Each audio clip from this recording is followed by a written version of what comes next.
नमस्कार। आज मेरे साथ मौजूद हैं डॉक्टर रक्षपाल जी, जो प्रगतिशील के प्रदेश महासचिव हैं। आज हम जानेंगे जो रथ यात्रा जो चल रही है सिब्बल जी की, वो कहाँ से और कब से स्टार्ट हुई है और कहाँ उसका समापन होगा। प्रगतिशील समाजवादी पार्टी के राष्ट्रीय अध्यक्ष माननीय श्री शिवपाल सिंह यादव जी के नेतृत्व में सामाजिक परिवर्तन रथ यात्रा का शुभारंभ धर्मनगरी वृंदावन मथुरा से 12 अक्टूबर को हुआ था। और ये रथ यात्रा का प्रथम चरण था, जिसमें इस रथ यात्रा ने आगरा मंडल के सभी जनपदों में भ्रमण किया और उसके बाद कुछ कानपुर मंडल के जनपदों का भी भ्रमण हुआ, जहां पर कि जनता का बहुत उत्साह देखने को मिला। दूसरे चरण की जो शुरुआत थी वो झांसी मंडल में हुई और झांसी मंडल के सभी जनपदों में रथ यात्रा आयोजित की गई, जिसमें कि काफ़ी संख्या में लोगों ने भाग लिया। बहुत बड़ी बड़ी मीटिंगें भी हुई, विभिन्न जगहों पर स्वागत और सम्मान हुआ। तो ये दूसरा चरण था। और तीसरे चरण की शुरुआत बरेली मंडल से हुई है। तो बरेली मंडल और मुरादाबाद, सहारनपुर और मेरठ मंडलों में ये तीसरे चरण चल रहा है, जिसमें कि 31 अक्टूबर को ये रथ यात्रा गाज़ियाबाद से अलीगढ़ के लिए चलेगी।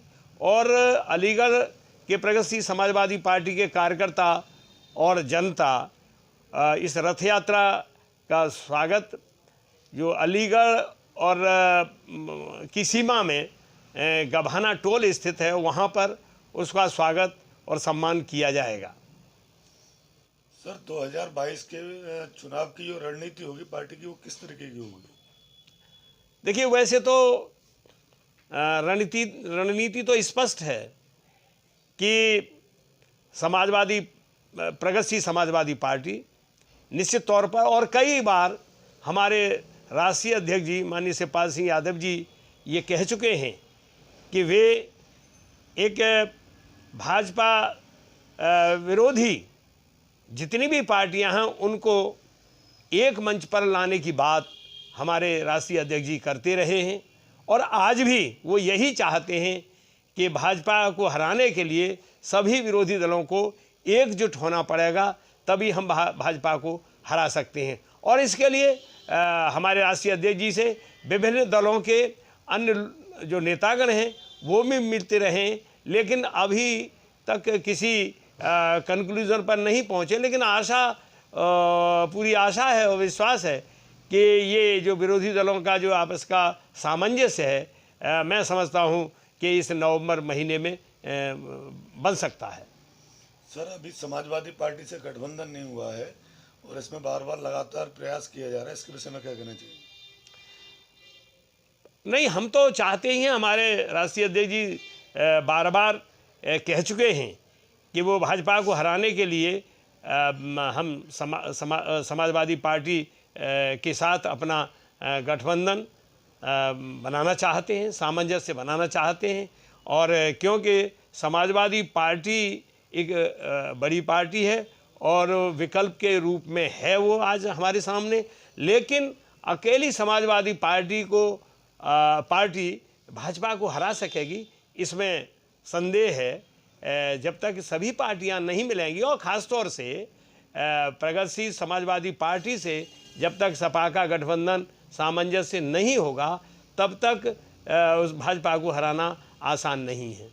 सर, किसी कारण देखा जाए, जैसे एक प्रश्न मान लिया जाए गठबंधन नहीं भी होता है, तो क्या पार्टी सभी जिलों में अपनी प्रत्याशी उतारेगी?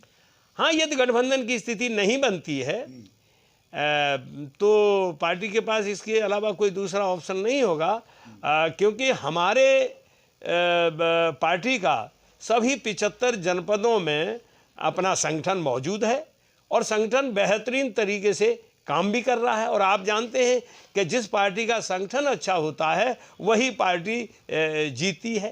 तो प्रगतिशील समाजवादी पार्टी का गठबंधन बहुत अच्छा है। और आप ये भी जानते हैं कि समाजवादी पार्टी जो है उसको भी बनाने में बहुत बड़ा योगदान माननीय शिवपाल सिंह यादव जी का रहा था और वो उनकी बदौलत ही मैं कह सकता हूँ कि समाजवादी पार्टी आज इस स्तर पर पहुँची थी। लेकिन अफसोस की बात है कि आज जो समाजवादी पार्टी के जो राष्ट्रीय अध्यक्ष जी हैं वो अपने चाचा श्री के साथ अभी गठबंधन करने में थोड़ा संकोच सा दिखा रहे हैं।